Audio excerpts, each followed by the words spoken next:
Você já se perguntou o que realmente leva à queda de um império construído sobre a corrupção e a violência? Não foi uma invasão militar massiva, nem uma traição orquestrada dentro de seu círculo íntimo. Foi algo muito mais simples e infinitamente mais humano. A irresistível e fatal necessidade de ouvir a voz de seu próprio sangue. Por quase 17 meses, Pablo Escobar, o narcotraficante que se autoproclamou o homem mais perigoso do planeta, viveu como um espectro. Ele se tornou uma sombra esquiva na Colômbia, um fantasma que parecia rir do fracasso de dois governos, o colombiano e o americano, em capturá-lo após sua espetacular e humilhante fuga da prisão de La Catedral. Mas no dia 2 de dezembro de 1993, essa necessidade emocional, esse elo inquebrável com a família, se transformou na fissura que quebrou seu escudo protetor e pôs um fim abrupto e dramático à sua lenda. Hoje, no Fugas Impressionantes, não vamos apenas narrar a morte de Escobar. Vamos desvendar o processo analítico e tecnológico que levou à sua localização, expondo como o amor por sua família se tornou o último e mais devastador erro estratégico de sua vida. Se você busca entender a mecânica da caçada mais intensa da história moderna, já deixa o like e se inscreve. Porque aqui, a cada semana, a gente revela uma história onde a realidade, fria e implacável, destrói qualquer roteiro de ficção. O cenário era de guerra total e de absoluta humilhação institucional. Após a fuga de La Catedral, em 1992, o Estado colombiano estava à beira de um colapso moral. A narrativa de que o país havia finalmente detido o flagelo do narcotráfico virou pó. A comunidade internacional, liderada pelos Estados Unidos, não aceitava mais desculpas. A única moeda de troca para o governo colombiano era a captura ou a morte de Escobar. Para cumprir essa missão de vida ou morte, foi criada uma unidade especializada, o Bloco de Busca, uma força de elite dedicada exclusivamente a caçar El Patrón. Essa caçada, no entanto, não seria travada com fuzis e granadas no primeiro momento. Seria vencida no campo da inteligência. Os americanos trouxeram para Medellín o que havia de mais sofisticado em tecnologia de vigilância e interceptação da época. Agentes da DEA e da CIA desembarcaram com equipamentos capazes de monitorar e, crucialmente, triangular a origem de qualquer chamada de telefone fixo na cidade. Eles sabiam que não podiam confiar em informantes, que podiam ser comprados ou mortos. Eles precisavam de dados.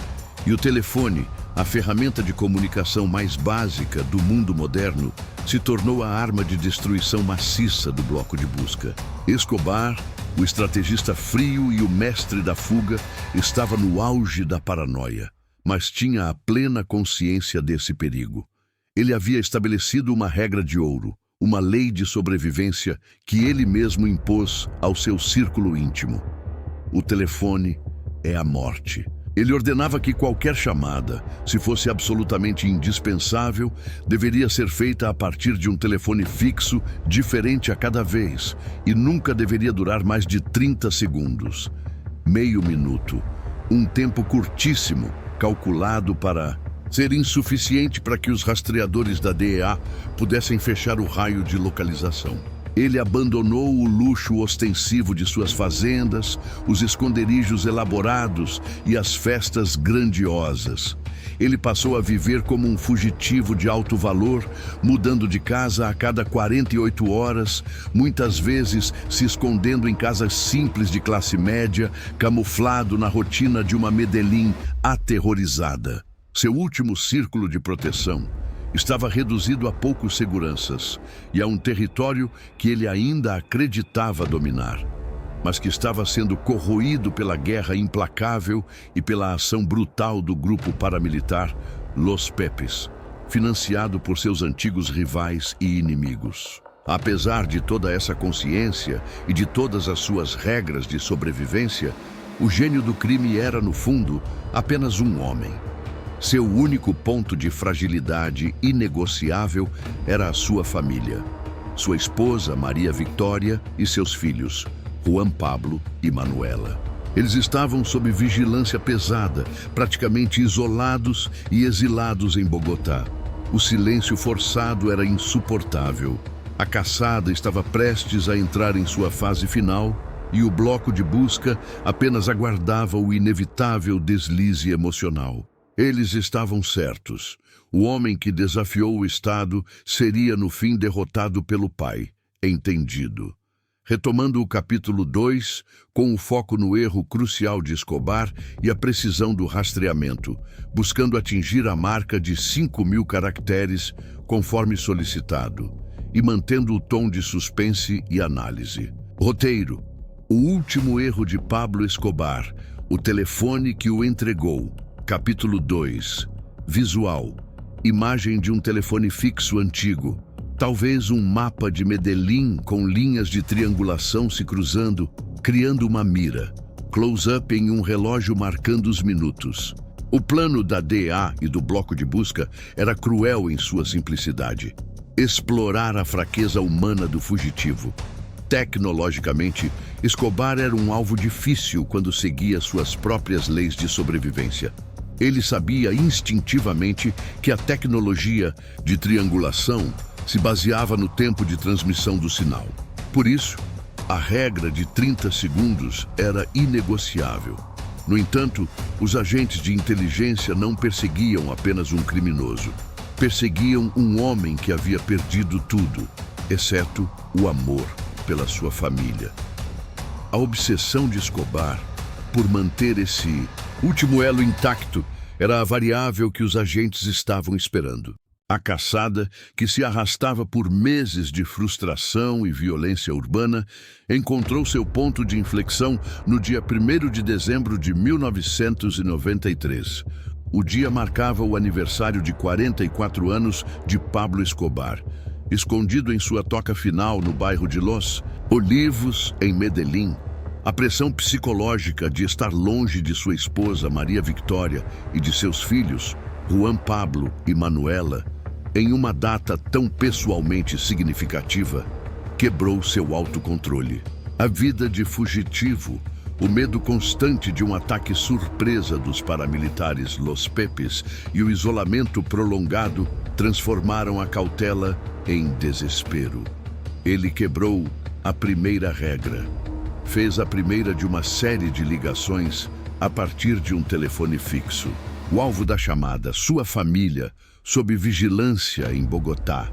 Nesse instante exato, o sofisticado sistema de vigilância operado pelos americanos, uma teia eletrônica estendida sobre Medellín e Bogotá para captar qualquer emissão de rádio ou telefone, acionou o alerta. Não foi um acerto final, mas a prova irrefutável de que o homem mais procurado do mundo estava na cidade e, mais importante, estava falhando em seguir suas próprias normas de segurança. O equipamento de rastreamento, que utilizava a complexa técnica de triangulação, medindo a intensidade e a distância do sinal captado por pelo menos 3 pontos de escuta diferentes, começou a trabalhar, definindo um grande raio de busca na área de Los Olivos. A primeira chamada foi apenas um indício, um cheiro do sangue, como descreveram os agentes. O bloco de busca sabia que estava próximo, mas o perímetro de busca inicial ainda era vasto demais para uma incursão segura. Eles precisavam de confirmação de um segundo e, idealmente, de um terceiro contato para refinar a localização para um único quarteirão ou a uma única casa. A estratégia, a partir desse ponto, era pura paciência e pressão psicológica. Esperar que a necessidade de comunicação de Escobar se sobrepusesse novamente ao seu instinto de sobrevivência. A aposta se concretizou na tarde seguinte, 2 de dezembro. A tensão na casa da família em Bogotá era sufocante. Todos os envolvidos sabiam que El Patrón ligaria de novo. Por volta das 14 horas, o telefone tocou. Era ele, e aqui reside o erro fatal, o ponto de virada definitivo da caçada. Escobar O estrategista metódico, que havia ditado as regras da guerra por anos, falhou em sua própria disciplina. Em vez de desligar em 30 segundos, ele conversou demoradamente. Ele falou primeiro com a esposa e depois com o filho, Juan Pablo. Relatos e análises posteriores indicam que a conversa durou mais de 4 minutos. 4 minutos ininterruptos. Para a tecnologia de rastreamento da DEA, esse tempo foi uma eternidade. Os analistas puderam fazer a triangulação com uma precisão inédita, cruzando os dados das várias antenas de vigilância. O resultado, o raio de busca foi reduzido a um único setor residencial no bairro de Los Olivos. A chamada, que havia sido iniciada por um impulso de afeto, transformou-se em tempo real em sua sentença de morte. A precisão da tecnologia americana, aliada à fragilidade humana de Escobar, selou seu destino. A execução do plano de rastreamento estava concluída e o endereço do fugitivo finalmente revelado. A caçada de anos terminava ali, entregue por um simples aparelho de linha fixa. A informação obtida pela inteligência era, sem dúvida, a mais crítica e delicada da história recente da Colômbia. Em questão de minutos após o encerramento da ligação telefônica fatal, o endereço exato do fugitivo mais procurado do mundo, um homem que havia se mostrado virtualmente intocável por quase uma década, estava nas mãos do bloco de busca. A precisão cirúrgica da triangulação, que havia reduzido a área de busca a poucas quadras no bairro de Los Olivos, permitiu que a operação fosse montada com uma combinação de velocidade e extremo sigilo. A margem de erro era inexistente. Se Escobar escapasse novamente, a credibilidade e a autoridade dos governos colombiano e americano desmoronariam de forma irreparável, mergulhando a nação em um caos ainda maior. A casa, modesta e com uma arquitetura de 2 andares comum aos bairros de classe média de Medellín, na Carrera 79, foi cercada em uma manobra militar discreta, mas decisiva. A operação principal era liderada integralmente pelo bloco de busca, a força de elite dedicada à caçada. Contudo, devido à natureza internacional do fugitivo, a tensão era palpável entre os aliados. Agentes da DEA e especialistas em inteligência do ZEUR acompanhavam o desenrolar do cerco em postos de comando remotos, garantindo que a coordenação e a análise de informações fossem ininterruptas e perfeitas. O objetivo imediato e irredutível era neutralizar Escobar e seu guarda-costas antes que pudessem montar qualquer tipo de resistência organizada, tentar uma fuga planejada ou, pior ainda, usar moradores como reféns. A incursão foi deflagrada com violência controlada e metódica. Os soldados arrombaram a porta e subiram as escadas, movendo-se com a precisão letal de quem estava caçando um alvo que valia mais do que a própria paz. Escobar estava no 2º andar da residência, acompanhado apenas de seu último guarda-costas fiel e braço direito, Álvaro de Jesus Agudelo, mais conhecido pelo seu apelido de guerra, El Limón. O fator surpresa foi o elemento chave. Escobar, acostumado a antecipar ataques e a sempre estar um passo à frente de seus inimigos, foi pego completamente desprevenido. Ele não teve o tempo necessário para executar qualquer plano de contingência ou para acionar sua rede de segurança. O ruído da invasão, o som de botas, portas sendo quebradas e gritos, foi o alerta final. O pânico se instalou na pequena casa. O último plano de fuga de Pablo Escobar não envolveu túneis elaborados ou helicópteros de resgate, mas sim um instinto de sobrevivência puro e desesperado. Ele e El Limón correram para uma janela dos fundos da casa. Naquele momento crítico, o mestre da logística criminosa não estava pensando em grandes estratégias, mas apenas em sobreviver ao próximo minuto. O confronto culminou em uma intensa e breve troca de tiros. El Limón tentou desesperadamente dar cobertura ao seu chefe, disparando contra os soldados que avançavam, mas foi rapidamente alvejado. Escobar, vestindo sapatos de couro e com sua camisa social habitual por dentro da calça, subiu agilmente no telhado de telhas e tentou saltar para o quintal da casa vizinha. Era um ato reflexo, uma tentativa final de usar a topografia urbana, a rede de telhados e obstáculos, como um caminho improvisado para a liberdade, exatamente como havia escapado de cercos e armadilhas inúmeras vezes ao longo de sua infame carreira. A saraivada de tiros disparada pelos agentes do bloco de busca foi massiva. Escobar foi atingido em múltiplos pontos. Nas pernas e no tronco, ferimentos que inevitavelmente o derrubaram no telhado. A cena final de El Patrón, o homem que incitou uma guerra civil e desafiou a soberania do Estado, estendido em um telhado humilde em sua cidade natal. Medellín representou o fim de uma era de terror para a Colômbia. No entanto, o desfecho só se concretizou com o tiro final. O último disparo, que pôs fim à vida do narcotraficante, atingiu Escobar na cabeça, entrando fatalmente próximo à orelha direita. O homem que havia prometido jamais ser capturado vivo jazia morto.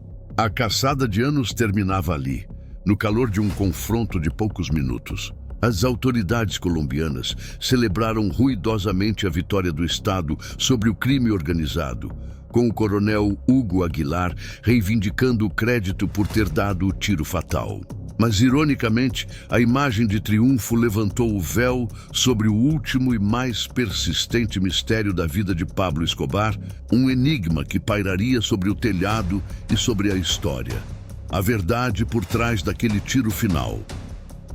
O capítulo 4 anterior contém 4.975 caracteres. A seguir, o capítulo 4, expandido para aproximadamente 5.000 caracteres, conforme solicitado, focando na controvérsia do tiro final, na reação da mídia e no legado do mistério. Roteiro: o último erro de Pablo Escobar, o telefone que o entregou. Capítulo 4. O disparo que atingiu fatalmente Pablo Escobar na região da orelha direita, o último som da caçada implacável, encerrou a vida do fugitivo, mas imediatamente desencadeou um turbilhão de especulações, controvérsias e mistérios que, mais de 30 anos depois, continuam a ser debatidos com fervor. A versão oficial, articulada e disseminada com urgência pela Polícia Nacional da Colômbia e pelos canais governamentais, era precisa em sua conveniência.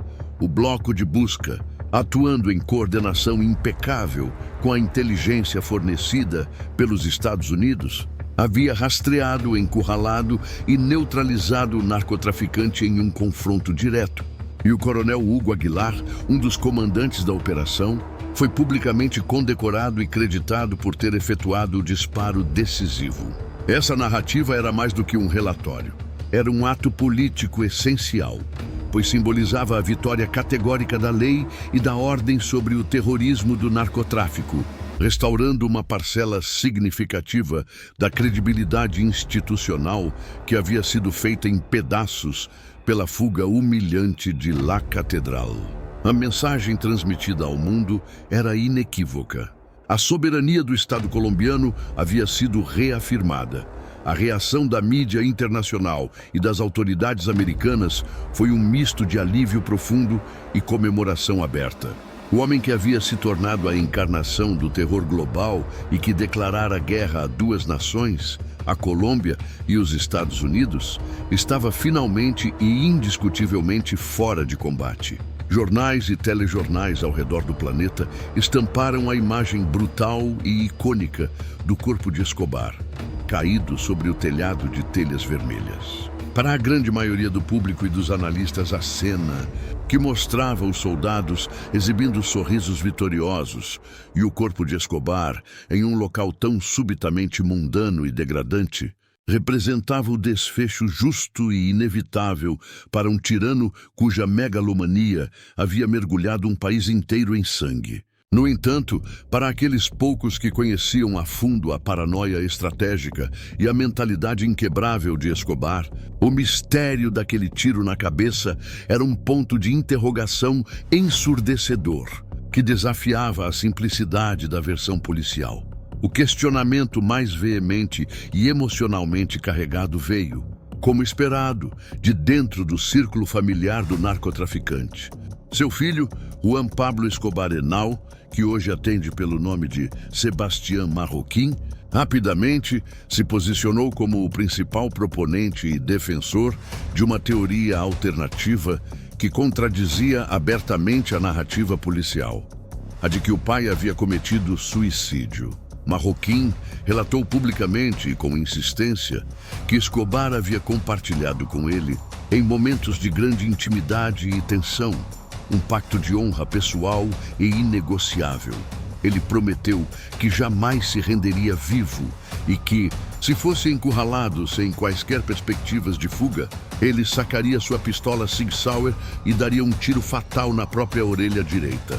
Esse método, segundo a crença de Escobar, garantiria uma morte instantânea, evitando assim a humilhação da captura, a tortura ou, o que ele temia mais do que qualquer punição, a tão temida extradição para enfrentar a justiça americana.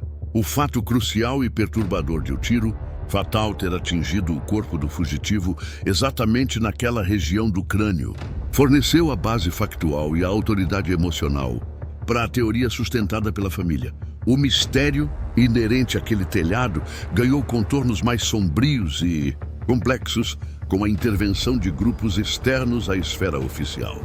Anos após a morte de Escobar, surgiram relatos detalhados e polêmicos de que os paramilitares dos Los Pepes, os inimigos mais cruéis e implacáveis de Escobar, um grupo notório por sua brutalidade e que havia se formado com o único objetivo de aniquilar o cartel de Medellín, podem ter tido uma participação direta e ativa no desfecho final. Dom Berna, Diego Murillo Bejarano, um dos líderes de alto escalão dos Los Pepes, alegou publicamente que seu irmão, Rodolfo, também membro do grupo e presente nos arredores da operação, foi quem efetuou o tiro fatal com um fuzil, reivindicando para o grupo a consumação da vingança. Essa alegação, embora nunca tenha sido confirmada de forma oficial, jogou uma luz intensa e desconfortável sobre a obscura colaboração que notoriamente existia entre os setores mais obscuros do bloco de busca e os Pepes, um arranjo não oficial de vale tudo para finalmente derrubar Escobar. Se essa versão for precisa, o Estado colombiano, ao clamar pela vitória total, teria efetivamente manchado o triunfo ao compartilhar de forma tácita o crédito e a responsabilidade com forças paramilitares ilegais e vingativas. Portanto, o desfecho da vida de Pablo Escobar se consolidou como um enigma de múltiplas faces e interesses conflitantes. A versão oficial da polícia, a teoria do suicídio sustentada pela família e a alegação de execução por parte de rivais violentos. O que realmente aconteceu naquele telhado de Medellín?